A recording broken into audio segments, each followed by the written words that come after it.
آپ جانتے ہی ہے مشہور حدیث مبارکہ جس میں آپ صلی اللہ علیہ وسلم نے فرمایا کہ 73 فرقے ہوں گے، ان میں 72 جہنمی ہے۔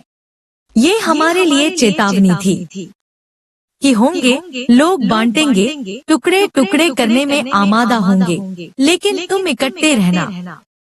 افسوس کی بات ہے آج اکٹھے بھی فرقوں کے شکل میں ہونا چاہ رہا ہے مسلمان۔ آئے مسلمانوں، کیا ہو گیا ہے تمہیں؟ کیا تم ذرا بھی سمجھدار نہیں بن سکتے؟ افسوس افسوس میرے بھائیوں، اللہ غفور رحیم ہے۔ اس ایک فرقے کی خواہش میں ہم نے اتنے سارے فرقے بنا لی اور کہہ رہے ہیں میں جس میں ہے وہی صحیح ہے۔ آپ کون سی آیات کریمہ ہے آپ کے اس دلیل کے شان میں؟ نہیں نا، کوئی نہیں ہے، ایسا کہیں بھی نہیں ہے۔ آپ جس فرقے میں ہو وہی جنتی ہے۔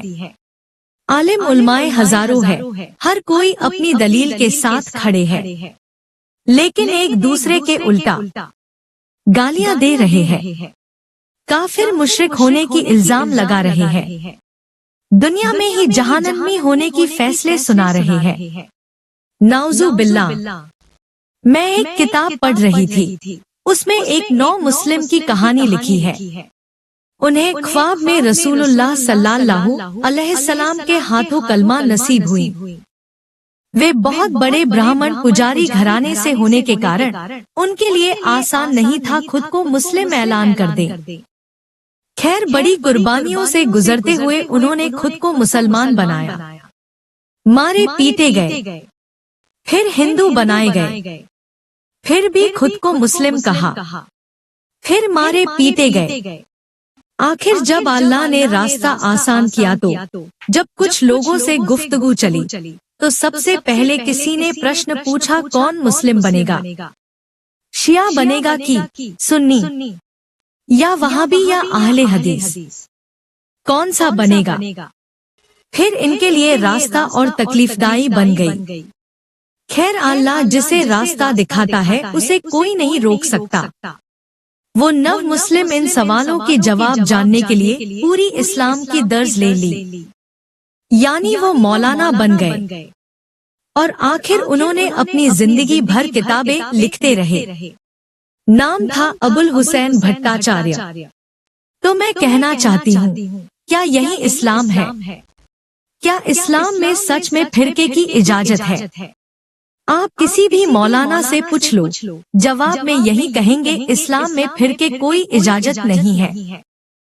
پھر پوچھئے تو آپ کیوں مانتے ہیں؟ کہیں گے نہیں ہم تو ایک وچار پر قائم ہے۔ گل مٹول جواب ملے گا۔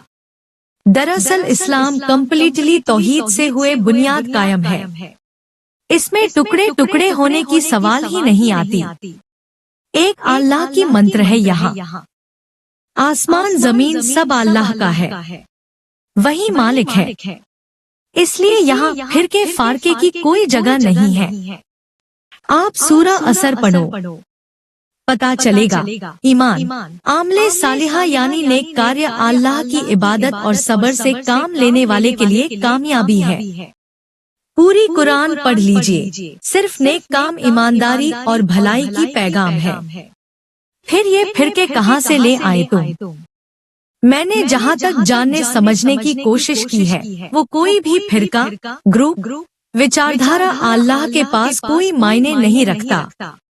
ایمان مضبوط کرو، نیک کام کرو، اللہ کی عبادت کرو، نیت سے صاف رہو چاہے تم کہیں بھی ہو۔ یہی وہ لوگ ہوں گے جنہیں رسول صلی اللہ علیہ وسلم نے جنتی کہا ہے۔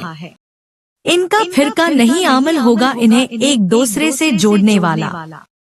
باقی کوئی تسمار خاں، فرقے والا پیر، مولوی کی کوئی حساب مجھے نظر نہیں آ رہا ہے۔ وآخر دعوانا ان الحمد للہ رب العالمین۔